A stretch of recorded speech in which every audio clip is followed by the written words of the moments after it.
Vamos a desarrollar la unidad número 2, mantenimiento o de obra civil. Cuando hablamos de los daños producidos en instalaciones sanitarias, sabemos que son todas aquellas patologías que existen dentro de las estructuras y este tipo de elementos constructivos que entran dentro de lo que es las instalaciones sanitarias. Cuando estamos buscando fallas y deterioro, o también las llamadas patologías, las agrupamos en dos diferentes grupos. La primera es en las patologías directas, que serían los defectos que provocan los fallos en la propia instalación, afectando el servicio para los que están concebidas, es decir, rotura, algunas fisuras, taponamientos, etc. Y las indirectas, que son los defectos ocasionados por las instalaciones a otros elementos ajenos a la propia instalación. O sea, si tenemos alguna fuga, puede crear alguna filtración, puede afectar alguna losa o alguna pared o inclusive pisos de las instalaciones. Aquí vemos los diferentes tipos de accesorios con los que se conectan dichas tuberías de las instalaciones sanitarias. De los daños más conocidos tenemos lo siguiente: tuberías están perforadas. Si la perforación es pequeña, no es necesario hacer una gran reparación, solo tomamos un trozo de caucho, envolvemos la parte donde está la perforación o la fisura, la envolvemos con una tira de caucho y la presionamos con una abrazadera. Si dentro de una sección de tubería hay demasiadas perforaciones, lo mejor es sustituir el tramo completo. Aquí vemos el esquema del procedimiento para el cambio de tubería. Primero cerramos la llave de paso, cortamos la sección que está afectada, la desenroscamos, aplicamos bien sea un poco de Permatex o lo cubrimos la rosca del elemento con teflón. Procedemos a enroscar en un lado y a unir el otro extremo con una junta adres. La ensamblamos y la ajustamos. Y por último se pinta con anticorrosivo. Esto es en el caso de tuberías galvanizadas. Pérdida de agua por las uniones. Es muy parecida a la anterior. Si la fuga es muy pequeña, pues la podemos reparar con resina epóxica. Si la de fuga es grande, ya debemos reemplazar la unión afectada. Ruidos en la tubería. Si el sistema funciona por medio de una bomba hidroneumática, debemos verificar que no haya un exceso de presión, lo cual podemos verificar mediante el manómetro que se instala en el equipo hidroneumático. Si una vez ya descargamos esto, se revisa en forma visual o auditiva los accesorios, grifos y válvulas del sistema. Una vez esto con la finalidad de lograr o de localizar el sitio de origen del ruido. Existe una falla que ocurre en los accesorios, más que sobre todo en las cuestiones de las válvulas, que se llama cavitación. Esto se da por diámetros inadecuados, excesos de presiones, etc. Por tanto, debemos verificar lo mismo. Pérdida de agua por las uniones. Bueno, si la junta es muy pequeña, se puede reparar con resina epóxica, como dijimos anteriormente. Si no, no debemos forzar la unión con la intención de apretarla, porque podemos crear mayor fuga o romperla. Y si la misma es grande, pues reemplazamos bien sea el tubo o la unión, dependiendo del elemento que esté afectado. Aquí podemos ver el tipo de conexiones para tuberías PVC, para descargas de aguas claras o aguas negras. Obstrucción de la tubería podría ser el primero de los daños. Esto se puede dar por diferentes factores. Todos los problemas de taponamiento se resuelven con la ayuda de una guaya flexible, especialmente hecha por esa función, lo que conocemos como la popular rabo de cochino. Una opción de ella es introducirla por el extremo, de uno de los extremos de la tubería. Principalmente sabemos que existe el tapón de registro, lo colocamos para ese fin. Una vez que sospechemos que la misma está tapada, hasta que se sienta que no avanza. Una vez que ocurre eso, procedemos a girar la guaya en sentido horario. La misma C, eso con el fin de que se ancle. Una vez que ya hemos hecho esto, la retiramos hacia afuera y se repite el proceso tantas veces como sea necesario hasta lograr el destape total del tubo afectado. Daños producidos en instalaciones sanitarias. Rotura de tubería. Ya anteriormente habíamos hablado de los taponamientos, ahora vamos con la tubería. Si todos los problemas de rotura de tubería se debe reparar en una empresa especializada en el ramo, puesto que estos son, la mayoría de las veces trabajamos con aguas negras y puede haber un riesgo biológico allí. En el caso de tuberías de concreto instaladas superficialmente, estas no deberán ser recubiertas con el mismo material con que están hechas, a fin de reforzar, sino que sería preferible, una vez que ya hemos hecho y no logramos darle solución ahora mismo, pues será la cuestión de reemplazarla. Grifería. La llave no cierra. Lo primero sería cambiar el sello de goma de acuerdo al siguiente procedimiento.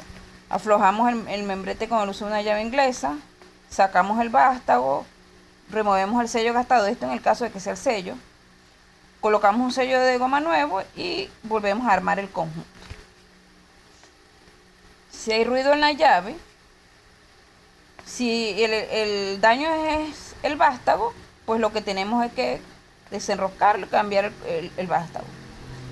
Y si no, pues lo debemos sustituir por una tubería nueva. El procedimiento sería cerrar la llave de paso con una llave de inglesa o la popular ayudante de plomería, pues pico el oro, la que conocemos como la pico del oro, pues aflojaríamos las tuercas, que fijan dicha llave al artefacto. Quitamos el grifo dañado y siguiendo el proceso inverso, pues instalamos una nueva. El fluxómetro. El fluxómetro tarda en cerrar. ¿Qué debemos hacer? Lo primero es cerrar el agua, cerrar la llave de paso para evitar que siga fluyendo el suministro. Desmontar la leva que oscila haciendo girar la tuerca de fijación con una llave ajustable en sentido antihorario. Verificamos que el contacto con la plancha horizontal sea apropiado y que esta última se desplace normalmente. En caso de que comprobemos que haya desgaste o rotura en cualquiera de los elementos que conforman dicho fluxómetro, se repondrán ambos por unos nuevos. Si este no descarga, pues se remueve la tapa que cubre el tornillo ubicado en la parte superior del mismo, haciéndolo girar en sentido antihorario con la ayuda de las llaves inglesas o ayudantes de plomería. Con un destornillador apropiado se gira el tornillo en sentido contrario a las agujas del reloj hasta que el tiempo de funcionamiento varía entre 10 y 10 segundos. Si al girar este tornillo no se produce ningún cambio alguno en la operación del fluxómetro, habrá que desmontar la parte superior del mismo, limpiar el bypass y siguiendo los pasos anteriores descritos en el capítulo de las válvulas de grifería. Si este no cierra, seguimos haciendo lo mismo, cerramos el flujo de agua. El mismo se va a desarmar siguiendo el procedimiento escrito en el capítulo anterior, o sea, en la falla anterior. Se reponen los elementos gastados o dañados y se vuelve a ensamblar el fluxo. Cuando las fallas se presentan en el inodoro o water closet, seguimos el siguiente procedimiento. El tanque no se llena. ¿Cuál sería la posible solución? Verificar la presión del agua. Si se detecta una presión menor a la recomendada por el fabricante, revisar que no haya elementos que eviten el libre movimiento del brazo de surtido. Recuerden que el flotador está unido al brazo surtidor. Una vez que esté fijo en la parte superior, pues el agua no va a circular. Si ninguna de las anteriores resulta, o el surtidor no es del tipo regulable, pues habría que cambiarlo. El flotador no sube o se traba. Debemos revisar el estado del flotador, ver si no está roto, y sustituir en caso de detectar agua en su interior. Verificamos que este no tropiece con algún elemento con las paredes del estanque, lo que no le permita el subir. Si el flotador tropieza con algo, después doblar ligeramente el brazo que lo sujeta Y si el frotador no tropieza con nada, hay que limpiar y lubricar el surtidor. El surtidor no cierra.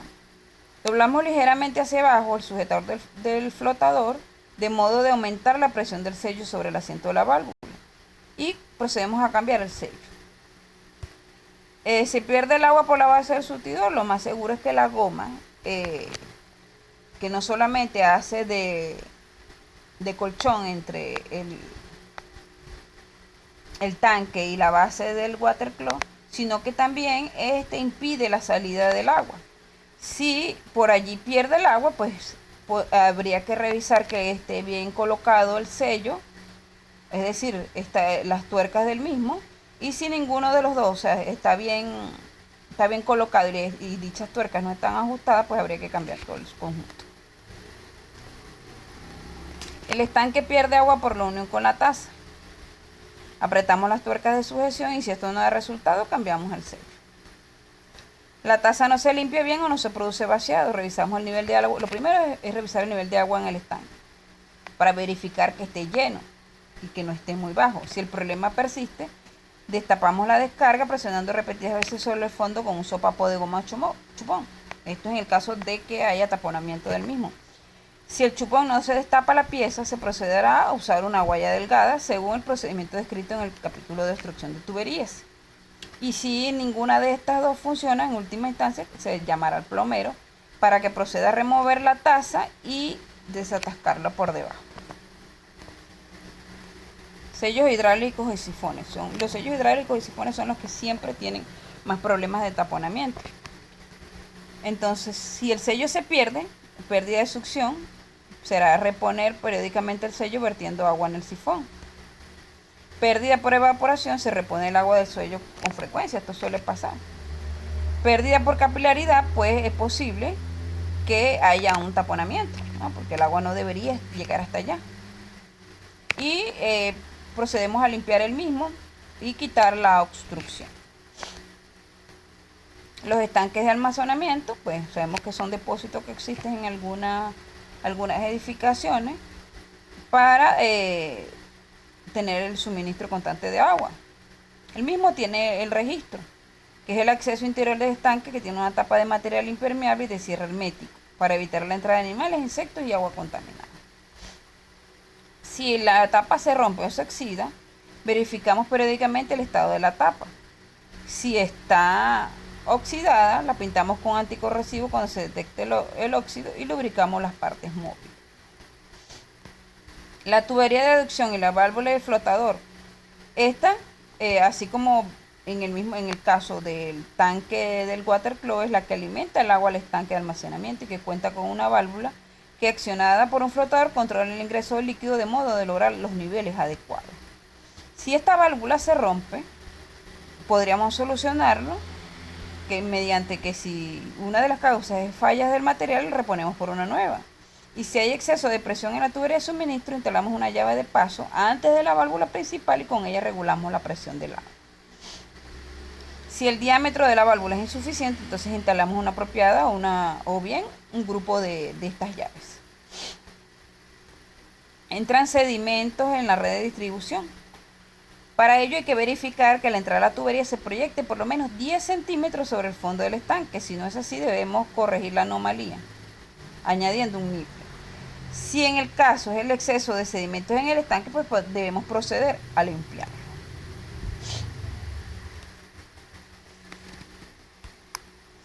Cuando las fallas se trata de, se encuentran, o dichas patologías se encuentran en las estructuras de concreto armado, pues las soluciones son un poco más fuertes, ¿no? Más trabajosas, hay que tener más experiencia.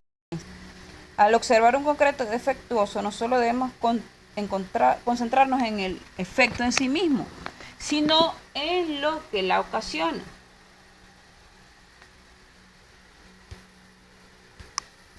Debemos hacer una serie de inspecciones para tratar de lograr recabar la mayor cantidad de datos que nos den una pista sobre la verdadera causa del defecto. Una fisura puede tener múltiples orígenes. Pueden ser grietas de retracción, grietas de contracción, por estar sometidas a cargas de flexión, de compresión. En algunos casos, una rápida mirada será suficiente para determinar el origen de la misma, pero en la mayoría de los casos no es así. Si miramos el cuadro en que se plasman los daños en las estructuras y sus orígenes y las causas de dicha patología, tenemos que el 40% es por diseños deficientes, el 28% por construcciones de mala calidad, o sea, usar materiales de mala calidad y no cumplir con las especificaciones técnicas del proyecto. El 18% materiales inadecuados, el 10% el cambio del uso, o sea, usar la edificación para fines de la cual la misma no fue construida. Y en el 4% otros problemas. Para las especificaciones y normas del mantenimiento de estructuras en concreto armado, seguimos las especificaciones ASI del American Concrete Institute, que provee los lineamientos para la planificación, el diseño, ejecución e inspección de las construcciones, además del mantenimiento de las mismas. ¿Cuáles son las principales causas y fallas de deterioro? Una de las principales es la corrosión, pero la corrosión se da por diferentes motivos, diferentes patologías. El proceso de corrosión del acero de refuerzo se define como una reacción electroquímica que conlleva la obtención de un óxido de hierro, el cual presenta un volumen que es mayor al del concreto, es decir, 3 a 4 veces mayor que el del acero inicial. Este aumento de volumen en el refuerzo genera presiones internas en el detrimento de la durabilidad del concreto. El mismo produce fisuras, grietas y delaminaciones, daños que pueden llevar a la estructura, inclusive hasta su colapso. Para que haya corrosión, se requiere la presencia de 3 factores fundamentales. La despasivación del acero de refuerzo, que es esa pérdida de la pasivación o esa capa protectora que le da el concreto al acero, la entrada de agua y principalmente la entrada de oxígeno, porque puede haber agua, pero si no hay oxígeno, el proceso de corrosión no se va a dar. Sabemos que la corrosión es un proceso destructivo, o sea, de la naturaleza, que se puede dar por a un metal por cuestiones del medio ambiente o las reacciones que este mismo puede tener con varias zonas del concreto o de cuando hay contacto entre estos tres factores a él, lo cual hace que el paso del metal al estado de ion y requiere la presencia de un conductor, favoreciendo que es favorecido por lo general por el agua, en donde una vez que se haya producido esa corrosión del metal, el mismo actúa como un anodo. Cuando hablamos de la desapivación del acero, pues es un elemento importante que vamos a ver ahorita. Etapas de la corrosión del acero de refuerzo. Existen 3 etapas. Está la primera, que es la etapa de incubación, que vemos acá. Los deterioros son casi imperceptibles, o sea, no se nota a simple vista, menos que sea muy rigurosa en la inspección, los daños que se dan a raíz de la corrosión. La misma se puede dar entre 1 y 5 años. La segunda etapa, si vemos bien aquí, cuando ya empiezan a aparecer grietas, previa a la delaminación del concreto, es la etapa de propagación, es decir, ya no es un deterioro puntual, sino que ya se ha expandido al todo el resto del elemento. Por eso que hablamos de que es la etapa de propagación. Estas empiezan ya podemos ver los primeros síntomas del deterioro, que son estas grietas, que posteriormente se van a convertir en delaminaciones. La misma se puede dar entre 5 y 30 años. Y la última etapa, que es la corrosión generalizada, que la estructura está completamente afectada, ya ha habido pérdida de concreto, la misma se ha delaminado y se ha desprendido, se ha perdido la sección del acero, la sección original, ya que ha perdido parte de ese material por efectos de la corrosión, y la misma se da por las siguientes causas: bajo espesor de recubrimiento, permeabilidad del hormigón, es decir, permite la entrada del agua. Por acciones de alta porosidad existen muchos poros dentro de la masa de concreto que permite la entrada del agua, del oxígeno y de estos tres elementos que inician el proceso de corrosión. Esto se da por mal vibrado, por falta de curado, juntas maltratadas y grietas que pueden aparecer al inicio, de que pues se pueden dar desde el momento del vaciado. Si una vez que ese concreto está fraguando se deshidrata muy rápido, pierde agua muy rápido, empieza a aparecer esas grietas de contracción. Lo igual si no hemos colocado las juntas que deben ir dentro del mismo, mala relación agua-cemento, si hay mal vibrado se pueden dar el exceso de poro, fallas que conocemos como cangrejera, entre otras. Si ese concreto o esa estructura está en un ambiente agresivo donde hay alta alcalinidad, mucha salinidad y va deteriorando, o por efecto de la lluvia ácida, puede ser que estemos dentro o cerca de una industria que emita muchos gases abrasivos para el concreto. Esto va a ir deteriorando la superficie de concreto, haciéndolo más poroso y permitiendo la entrada de estos tres componentes. Una alta humedad relativa,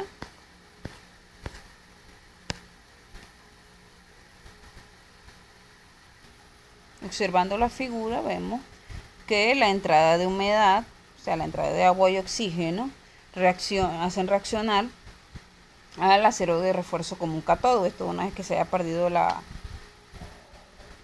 esa lámina protectora del concreto, lo que es la despasivación del acero. El mismo se muestra como, o se presenta como óxido de hierro, en donde ya empieza, por acción de cloruros y la carbonatación del concreto, el anodo. Entre los mecanismos de deterioro y falla tenemos el ataque físico-químico. El principal efecto provocado por los agentes químicos en contacto con el concreto endurecido es la desintegración de la pasta de cemento. La reacción entre la solución agresiva y la pasta, que puede generar productos solubles o insolubles expansivos, hacen que esto se acelere. Las sustancias agresivas se trasladan desde la fuente contaminante, es decir, el medio ambiente o el clima, hasta la superficie y penetran en el interior de la masa de concreto, como lo habíamos visto en el ejemplo anterior, que causan la esa no existencia de la pasividad del acero, es decir, la pérdida total de esa capa protectora. En el mecanismo de deterioro y falla generado por el ataque físico-químico tenemos la corrosión del acero de refuerzo, la carbonatación del concreto, ataques de los cloruros, la reacción alcalí agregado, los ataques por sulfatos y los ataques químicos específicos. Aquí vemos como la corrosión del acero de refuerzo, el volumen del óxido es mayor que la del acero, lo cual genera más cargas internas y procede la delaminación a lo que conocemos como la delaminación, la fisuración y lo que es ya la pérdida del recubrimiento del concreto. En medios ambientes que son permanentemente secos, tal vez la humedad relativa que sea menor al 60%, el riesgo de corrosión es bajo, aun cuando el concreto, que puede poseer carbonatación, impide que ocurra ese procedimiento electrolítico. Cuando existe, o sea, si se da esto, puede ocurrir que por efectos higroscópicos, los cuales incrementan el contenido de agua en la masa del concreto, permanezcan saturadas y pierdan esa protección. Con concretos que pueden estar permanentemente saturados de agua, el riesgo de corrosión es bajo, aunque suene contradictorio, ya que la falta de oxígeno, aun cuando exista agua, el concreto está libre de que ocurra el mismo, aunque esté altamente contaminado por cloruro. Como vemos aquí en la estructura, vemos que el óxido tiene un volumen sustancialmente más alto que el acero. Teóricamente es 6 o más veces mayor, dependiendo del oxígeno que pueda entrar por allí. Esto conduce a que unas fuerzas transversales de expansión que causan agrietamiento hagan que que todo el concreto circundante estalle, que es lo que conocemos como delaminación. Y este efecto de corrosión puede producir un colapso súbito si no se hacen los tratamientos correspondientes. La carbonatación del hormigón es el proceso por el cual el dióxido de carbono del aire penetra en el concreto a través de los poros del mismo. Defectos o grietas reaccionan con el hidróxido de calcio para formar dichos carbonatos.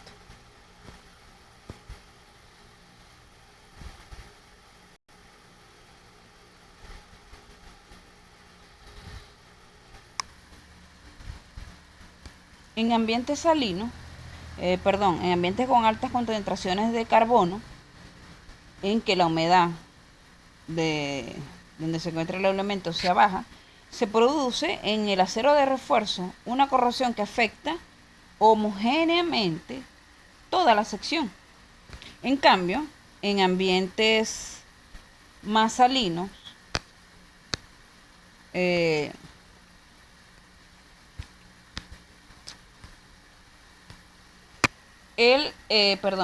ambientes más salinos, por otro lado, la relación agua-cemento baja, es decir, hay más contenido de agua que de cemento, no solamente afecta la resistencia, sino que permite que haya más porosidad en la masa de la misma, permita que estas sales penetren la pasta de concreto o la estructura de concreto. Otra cosa que ocasiona esto es que exista un recubrimiento mínimo. Las acciones de los iones de cloruro pueden afectar dicho acero de refuerzo, principalmente de manera localizada desde un principio, pero posteriormente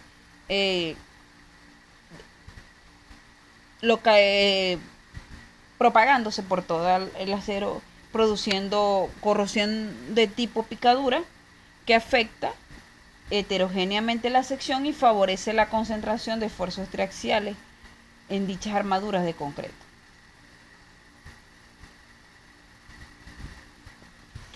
Sí, mientras estudiamos el concreto. Ahora, otra reacción que es muy común es la reacción alcali agregado. Es una reacción que se descubrió en los años 60, en la cual los agentes, es decir, los agregados que contienen ciertas formas de sílice, reaccionan con el hidrógeno alcalino del concreto para formar un gel que se hincha a medida que absorbe el agua de la pasta de cemento circundante o del medio ambiente. Estos geles pueden inducir suficiente presión expansiva para dañar el concreto. Esta es una de las fallas que se conocen como el cáncer del concreto. Mientras que los ataques por sulfato son esos que producen otra reacción expansiva, provocando pérdida del mismo, fisuración, desprendimientos, pérdida de la resistencia de laminaciones. Además, este problema surge cuando los sulfatos que penetran de por sí ya el concreto tiene su contenido de sulfato, pero cuando se surgen nuevos sulfatos adicionales, bien sea por los agregados o por otra consecuencia de porosidad o cualquier otra causa, pues esa excesiva contenido de sulfato pues hace que aparezcan los primeros síntomas del ataque. En el ataque mecánico tenemos las acciones mecánicas se deben principalmente a las sobrecargas, deformaciones, impactos o vibraciones que no fueron contempladas en su diseño. Algunas de estas solicitaciones imprevistas tienen su origen en cambio del uso de la obra, un accidente o por desastres naturales. Al superarse la capacidad de resistencia del material que constituye el elemento estructural por la acción de sobrecargas, bien sean provocadas por eventos, cualquier tipo de eventos imprevistos como cambio de las solicitaciones, sismos, vientos, inundaciones, deslizamientos y explosiones, se produce deficiencia estructural que se manifiesta por grietas y deflexiones excesivas. Las grietas estructurales pueden presentar anchos superiores a los 0.5 milímetros y se originan por errores de cálculo, el desprecio de hipótesis de carga, por la inadecuada especificación de resistencia a los materiales y por la construcción de secciones sin respetar las especificaciones de los planos. Aquí tenemos un esquema de las características del fisuramiento y por qué tipo de sobrecarga pueden ocurrir.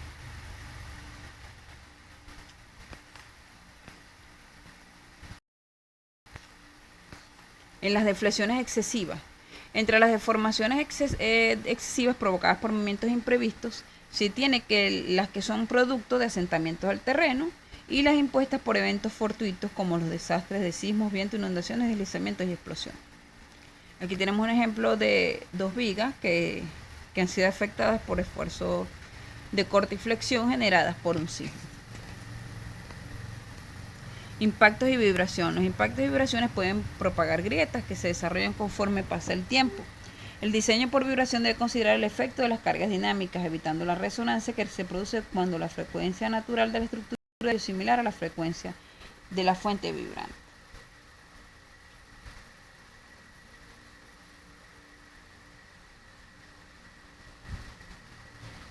Cuando muchos de los efectos de impactos y vibraciones pueden ocurrir como hemos dicho antes, por accidentes. En esto se da más que todo en las estructuras que están en la planta baja. Pueden ser algunos vehículos que pueden impactar a vigas, o en este caso podría ser también a columnas. Otro de los efectos de vibración pueden ser que haya habido algunas explosiones cercanas al edificio o en el mismo edificio por fugas de gas y cualquier otra causa. La abrasión se da porque la resistencia al concreto a resistir la abrasión se define como la capacidad para que la superficie pueda soportar el desgaste producido por fricción, erosión y cavitación provocada por un agente externo. Esto se da más que todo en lo que son canales, represas, elementos expuestos al agua, donde la acción de la misma puede causar erosión.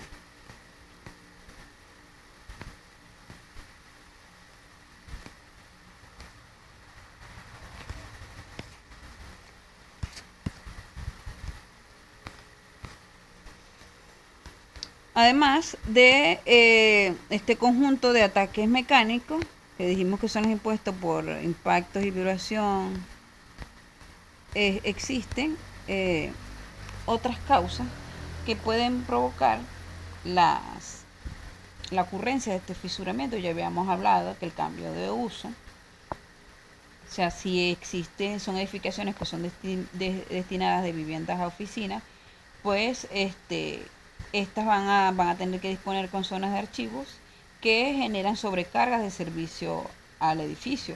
Lo mismo es de transformación de áreas destinadas de viviendas a bibliotecas, donde van a haber almacenamientos de libros. Si estas también cambian a sistemas de oficina, donde vamos a contener archivos informáticos, computadoras, impresoras, que van a generar un mayor peso a la estructura. Y otra causa es cuando tenemos un espaciamiento excesivo de las barras de refuerzo. Estas van a generar un conjunto de grietas amplias dentro de ellas. Cuando usamos barras de diámetros grandes con respecto al recubrimiento, pueden originar que la formación de dichas grietas se den a lo largo de la barra. Por tanto, el espaciamiento de las mismas y los diámetros de estas deben ser ilimitado.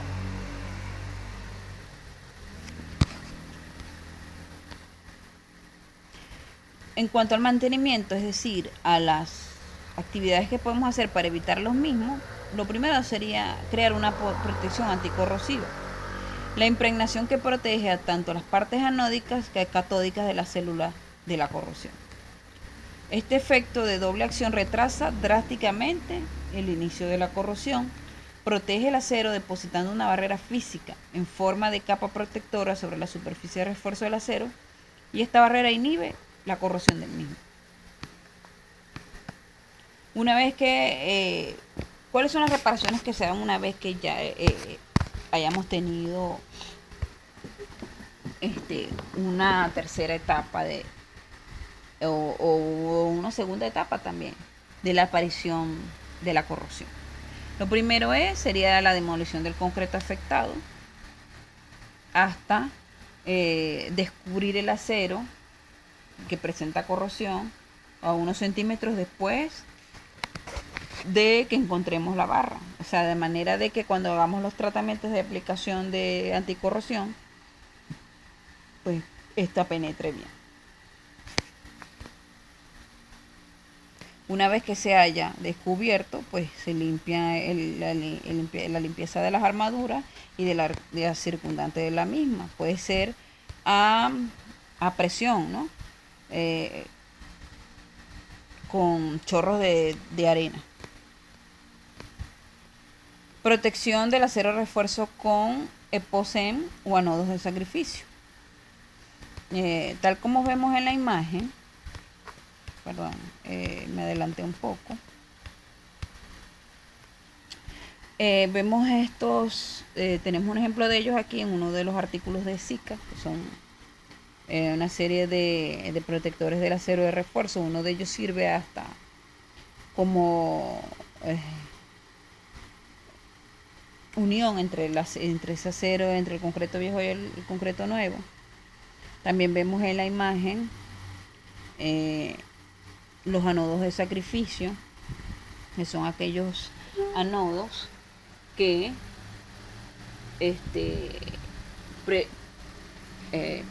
dan una protección catódica.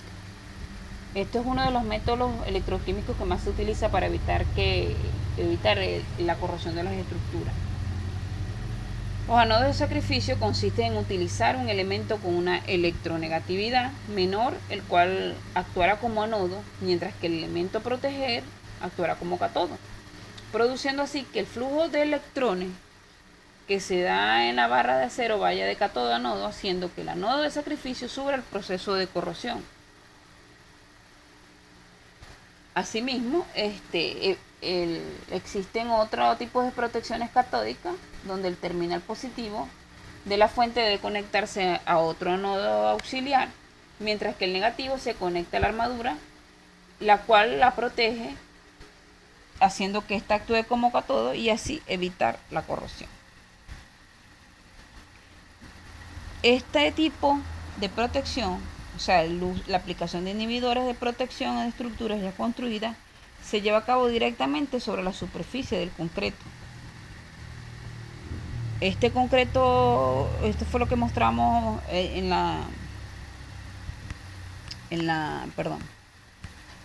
aquí, en esta imagen previa. Una vez que nosotros colocamos eso allí, ella penetra el concreto, llega a la armadura por acción de la capilaridad. Esta hace que el vapor se difusione y por elementos de atracción iónica empiece a actuar. Una vez que ya haya alcanzado el acero de refuerzo, forma una capa debido a lo que se da como un triple efecto, que es la separación de los iones de las sales, la reacción y el enlace con la superficie de este acero, y por último hace que se fije como una capa de absorción física, lo que hace que se produzca una reducción de la corrosión al producirse cambios entre las áreas de anódicas y catódicas por la formación de dicha capa protectora, que es una capa hidrofóbica que impide que los iones del cloruro penetren y se desplacen en lo que puede estar presente en la superficie de dicho acero de refuerzo o en las armaduras de la misma.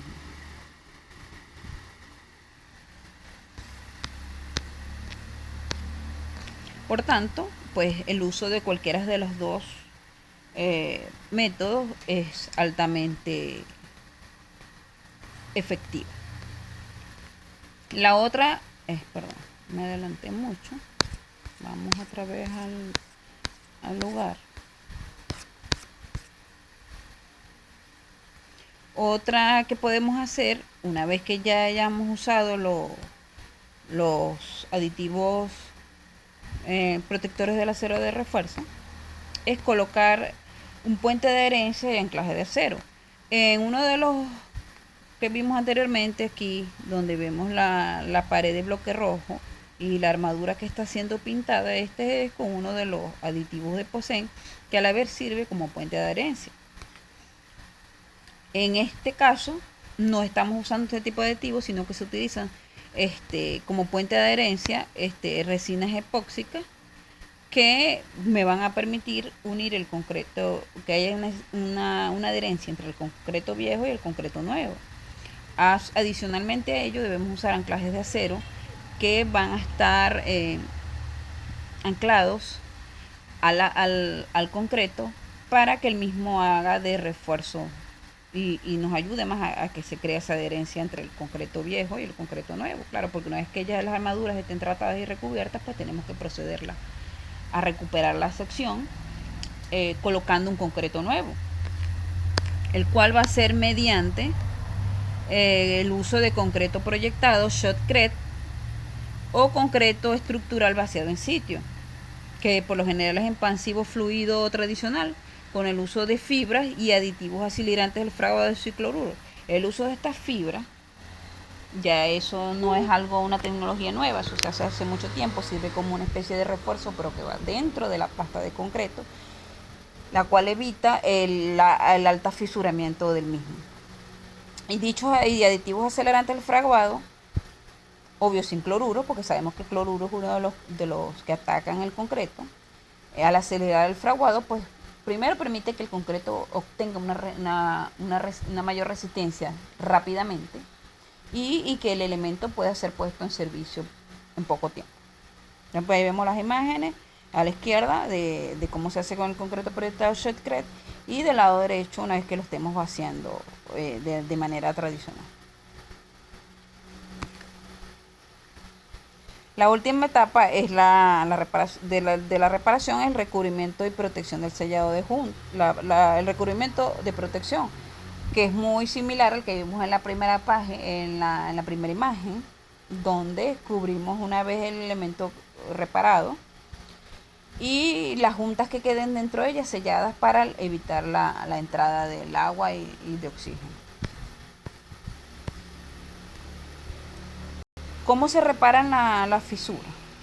Si lo que en vez de tener grandes delaminaciones de concreto, lo que tenemos son fisuras, pues lo primero sería pegar la parte agrietada del concreto con inyección epóxica o lechada.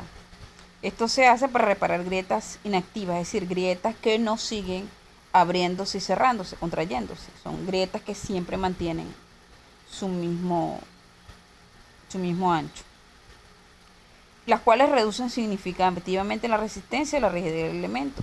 Si vemos la imagen, colocamos un tubo inyector, donde se coloca donde se inyecta larga masa epoxi y se logra sellar la grieta.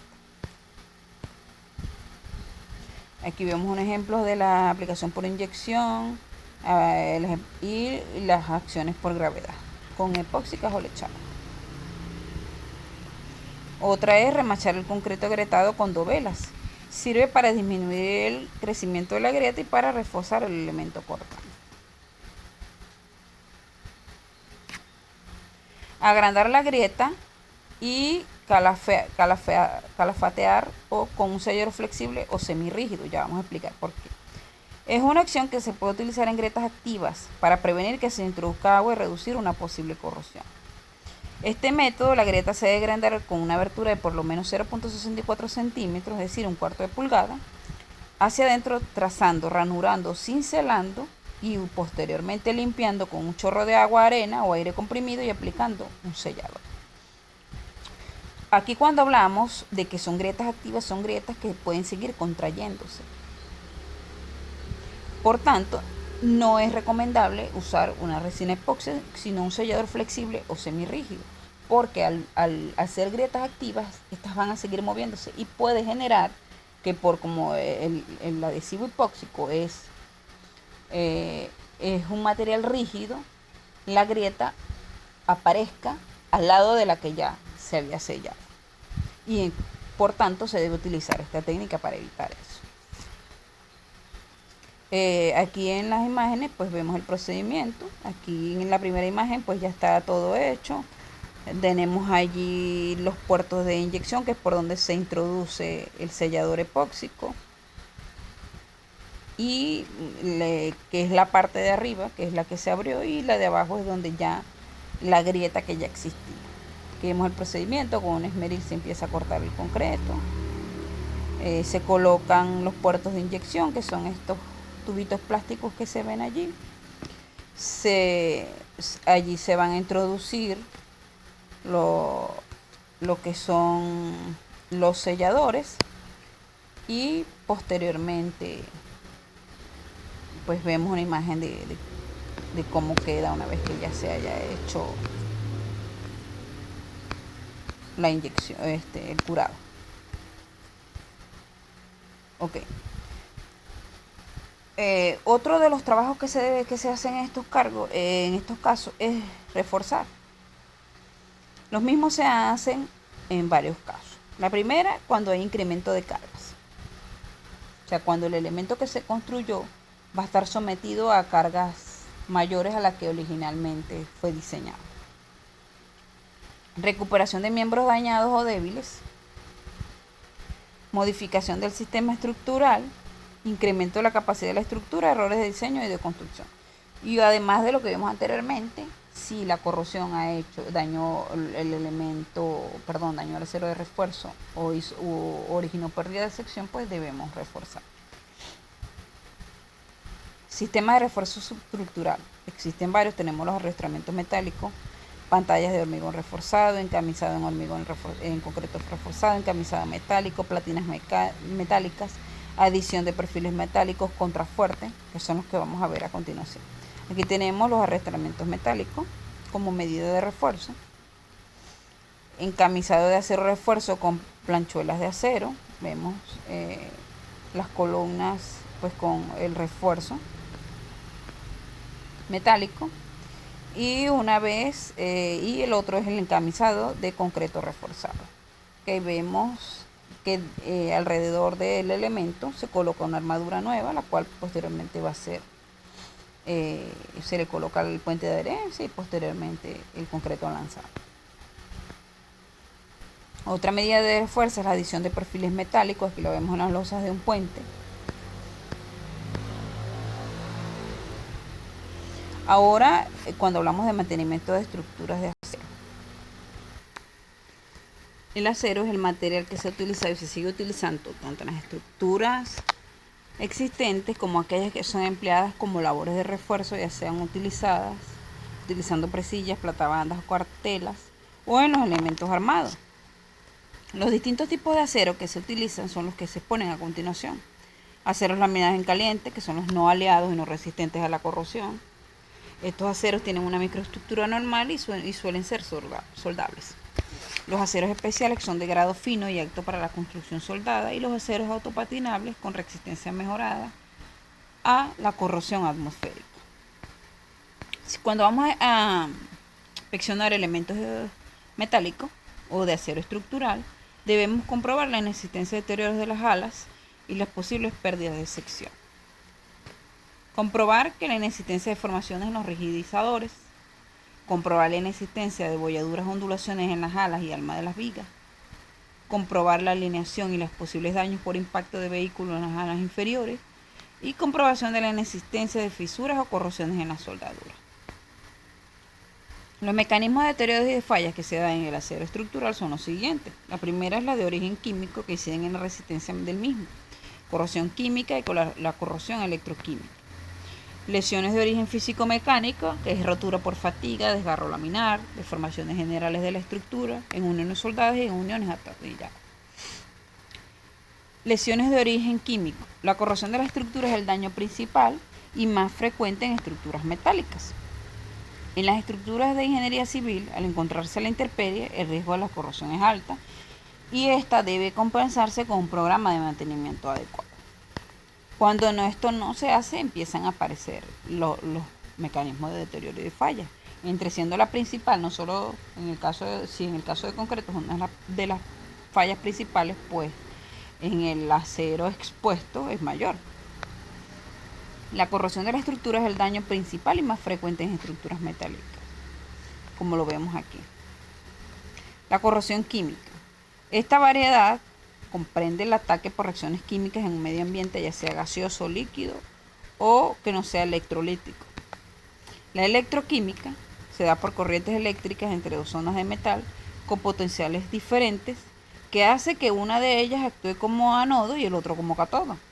Así se produce una sección de sacrificio de nodo que va corroyendo paulatinamente. A pesar de que ya les he hablado bastante de cómo funciona esto, adicional a este video les voy a enviar otro que explica cómo se da este proceso de corrosión, de cómo funciona, cómo se dan el anodo y el cátodo. Se produce una sección de sacrificio, que es el anodo, que se va corroyendo paulatinamente. Lesiones de origen físico-mecánico. Como se mencionó, muchas de estas lesiones presentan su origen en otras causas al puramente físico-mecánico, pero que comprometen la resistencia estructural de dichos elementos. La fatiga. Las fallas por fatiga se originan generalmente en zonas de concentraciones de esfuerzo, donde aparece una primera grieta diminuta, la cual posteriormente va a ir incrementándose. Aquí está, una de las primeras es la rotura por fatiga. La ocasión de la repetición cíclica de cargas, a medida que se aplican los diferentes ciclos de carga, esa grieta inicial se va extendiendo a las zonas más cercanas y como consecuencia disminuye la resistencia del elemento hasta que esta falla sobreviene súbitamente luego de años de servicio, de años de puesta en servicio. Deformaciones en la estructura. La misma sea por errores durante los procesos de cálculo o durante la ejecución y mantenimiento de las estructuras o por un indebido dimensionamiento de los elementos. En las uniones aparnadas o remachadas. El problema más importante en la resistencia a la fatiga de las conexiones aparnadas o remachadas consiste en la correcta evaluación de las concentraciones de esfuerzos en los bordes de los huecos bajo carga cíclica, los cuales reducen la sensibilidad, la capacidad de resistir las cargas del elemento el cual está siendo expuesto. En las uniones soldadas, como lo vemos allí, en los pórticos se pueden presentar fractura parcial o completa de la zona de contacto entre el ala de la viga y el pilar, como lo vemos en la primera imagen, en la imagen superior. En pórticos arrostreados, la lesión aparece en la conexión entre las riostras a vigas o columnas. En pórticos en celosía se puede presentar pandeado de los elementos de las diagonales.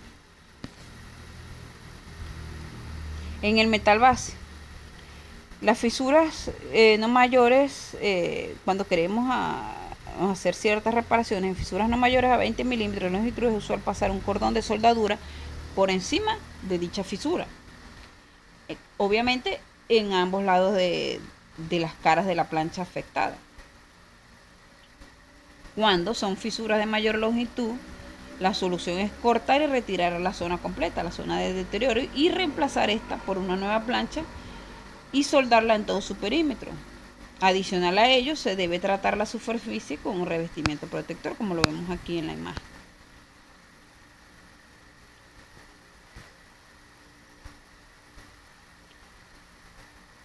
Otro de las reparaciones que se deben hacer por